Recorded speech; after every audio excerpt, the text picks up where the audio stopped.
Welcome to Handmade Happenings. I'm Marissa. Today I'm making a doll quilt. And I'm not just taking appropriate size squares and sewing them together.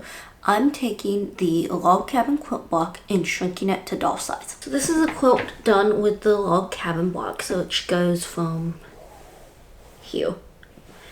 And the way this quilt is done, you have the center square and then each strip goes around it, slowly getting bigger as it goes. So some originally had the square in the center would have been red, representing the hearth or heart of the home, and then half of the square going diagonally. One half would have been dark and one half would have been lighter, representing the light and dark parts of life. But what I did here and what I'm going to do for the smaller one that I'm working on is that I have the center in just a solid color and then one color on one half and one color on the other half, kind of trying to work from lighter to darker as it goes out to the edges. So first off, I need to figure out the size of my squares. I am doing this for my Barbie dollhouse, which is in 1/6 scale.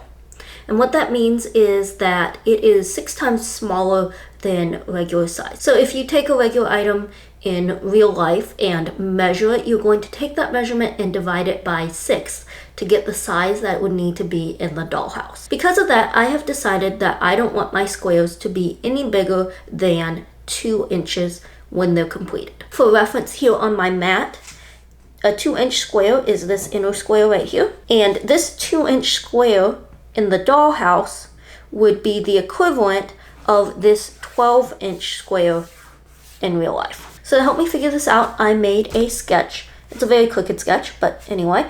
And the way this is going to work, I have my center square, obviously, and then I have 3 rounds of what will be blue on one side and 3 rounds of green on the other. And for the width, I have decided I can go no narrower than 1/4 inch on these strips. So they will be 1/4 inch going this way, and then the length will be determined as it goes. And I have it all written down here, but most likely I will be doing a lot of measuring and adjusting as I go. And these are actually all written down with measurements without seam allowance. So I will need to add seam allowance in, and that is going to be 1/4 inch seam allowance, which will need to be added on all sides, which essentially means that I need to add 1/2 inch to the length and the width of every strip that's marked on here. And for me, this is going to come out to be 1 3/4 inch squares once they are completely sewn together and like into the quilt top. I originally had it scribbled down on my paper that I needed 28 squares because I was going to do 4 across and 7 down. But I reran that math and decided to go ahead and do 4 across and 8 down, so I will need a total of 32 squares. As for the fabric, I originally thought that this would be a good scrap busting project because after all, it really doesn't need a lot of fabric. However, I just didn't have anything in my stash that actually matched enough. And then there was the problem of print.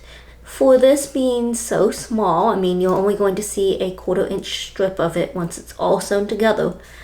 It couldn't be anything too big. And in fact, I considered that maybe I should just do solids. That just seemed a little boring to me. So what I ended up finding was fabric from connectingthreads.com.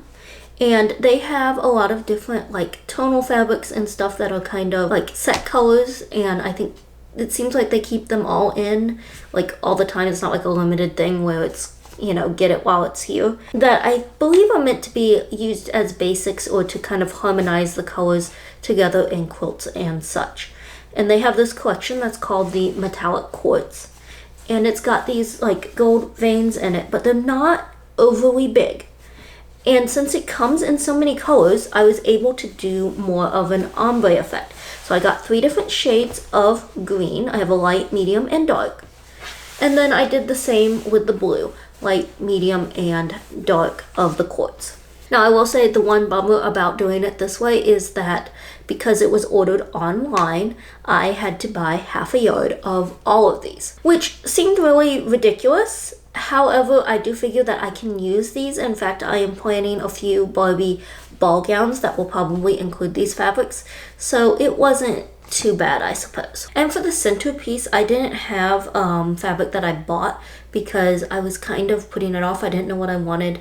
I knew I didn't need a lot of it, so I just didn't buy anything and figured I would figure it out when I got to this point.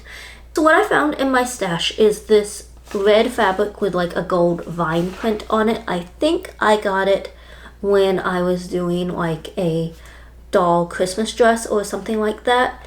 But since it has the gold in it, it just seemed appropriate to go with these. And then, like I said, because at one point they were traditionally done or frequently done with the red in the center, this kind of brings that idea in as well. So doing this, the first thing I need to do is the first two pieces, which is the center square and the one right next to it, which is also a square. And basically, if I was to do each of these separately, like each square separately, I would be sewing two 3/4 inch squares together. And the problem with that is when things are this small, they just tend to kind of jam up the machine. So instead, what I'm going to do is take my two fabrics, which would be the red fabric and then the light green fabric. And I'm going to cut them into 3/4 inch strips. So they will be 3/4 inches wide. And then the length that I need is determined by the number of squares that I need. So 32 times 3/4 inch, which in this case gives me 24. And then I'm adding a little extra onto that just to kind of have room for error. And in this case, my red, because it's a scrap, I don't actually have enough of it in one long strip, so I'm cutting two strips.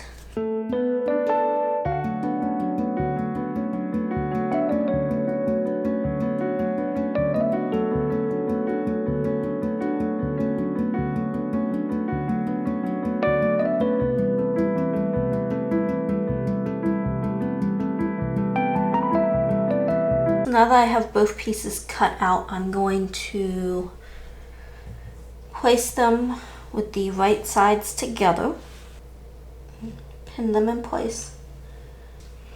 I'm just butting the smaller strip up against the other one. And now I'll sew this long edge using a 1/4 inch seam allowance.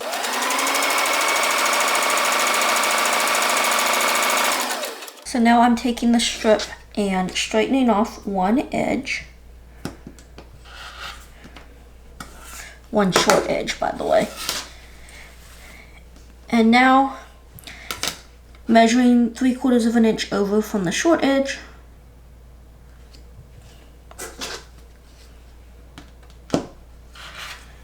And cutting it into my piece. That is the piece for the middle of each of the blocks. So I just need to cut 32 of these.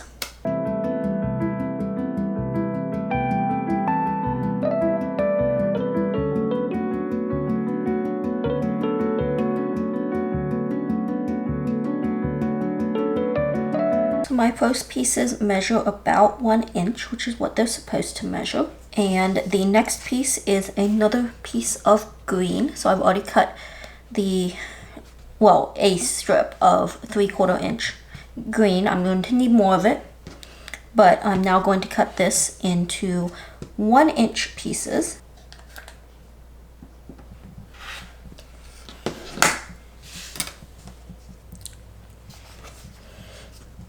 And pin it onto the top of the previous piece, and then also along this edge.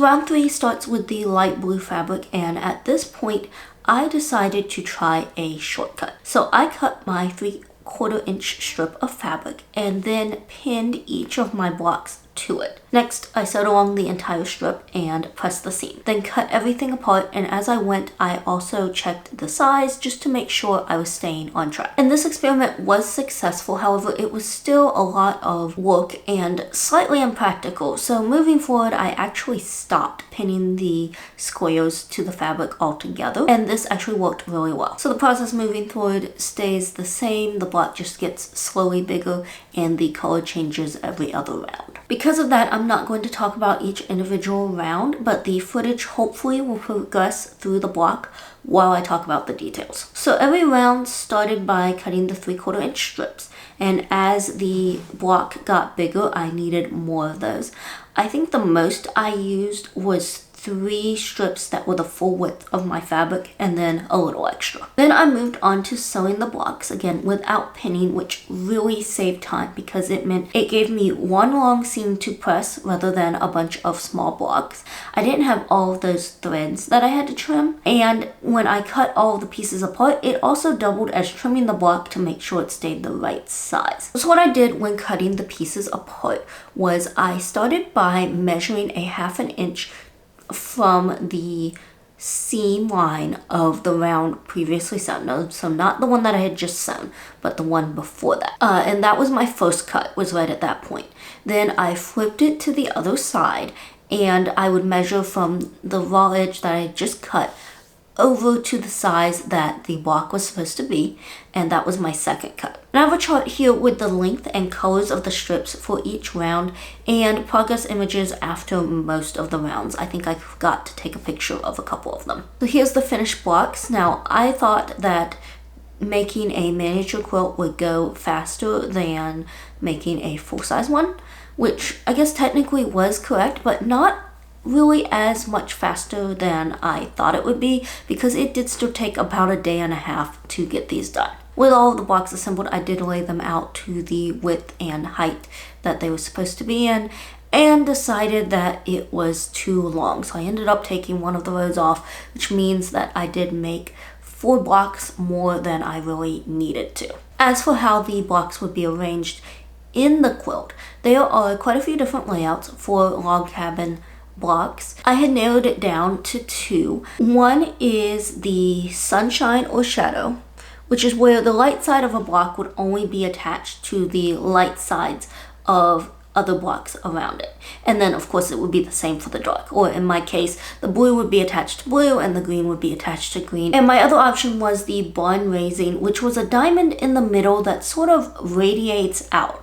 And that's what I really wanted to do, and why I originally wanted 8 rows instead of 7 was because that would mean that the entire design would be centered. But ultimately I decided that this layout looked better even if I ended up having to off-center it. With the layout decided, I sewed the blocks into rows and then the rows together. And here I want to pause and show you the back of this because it is really thick. And that's because I used a 1/4 inch seam allowance, and as I was going, I pressed all these seams open.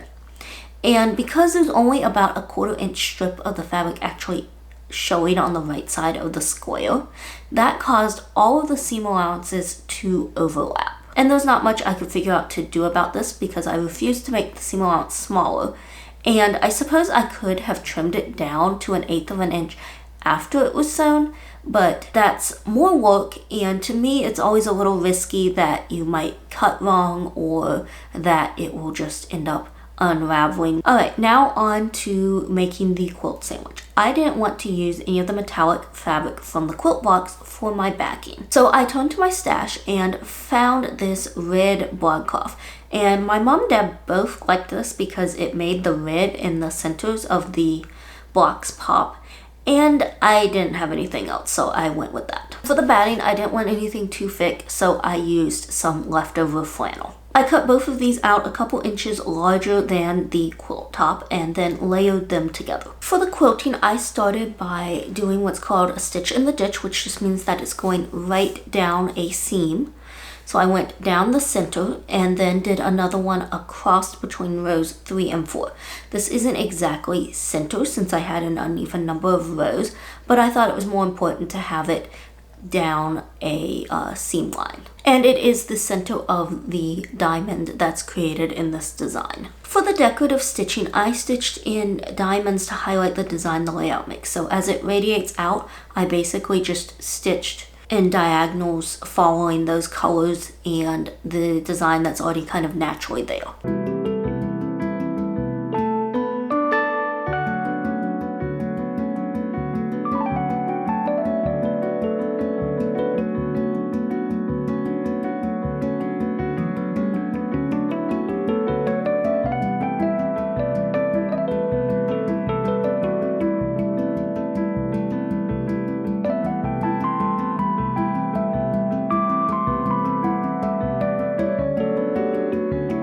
Up next is the binding. I took the remaining red and gold fabric that I used for the center of the box and cut it into 5/8 inch strips, which I sewed together into one long strip. I attached this to the edge of the front of the quilt with the right sides together. And here I did trim the edges to 1/8 of an inch. Why here but not previously, you may ask? Well, this is much less of an amount to trim, and I didn't want 1/4 inch of binding around the edge because it would end up looking like a border instead of binding. However, when doing this, I ended up cutting the corners of the binding, which ended up leaving raw edges there when I turned everything over. And I didn't bother to fix this because I really couldn't think of a way to do that without having to take everything off. And then to make things even more complicated, when I turned the binding over the edge, I discovered it wasn't wide enough to turn that raw edge under so that it was hidden. And I ended up basically only turning it over to the wrong side of the fabric and sewing it down with a zigzag stitch to hopefully catch it properly and kind of finish those raw edges. I guess I should have cut this wider, but I thought I did my math correctly, and again, I just didn't have enough of the red and gold to cut it any wider. It's finally done. For the remaining squares, I used 2 to make a pillowcase and the others to make throw pillows.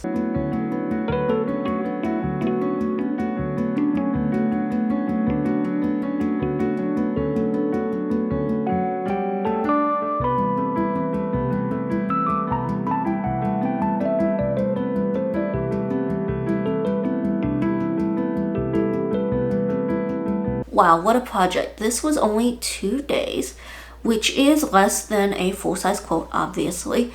But like compared to a baby quilt, the one that I made most recently, only took 1 more day. And that was probably more like half a day. But despite the mess the binding turned out to be, I'm really proud of managing to shrink this quilt block down to doll size.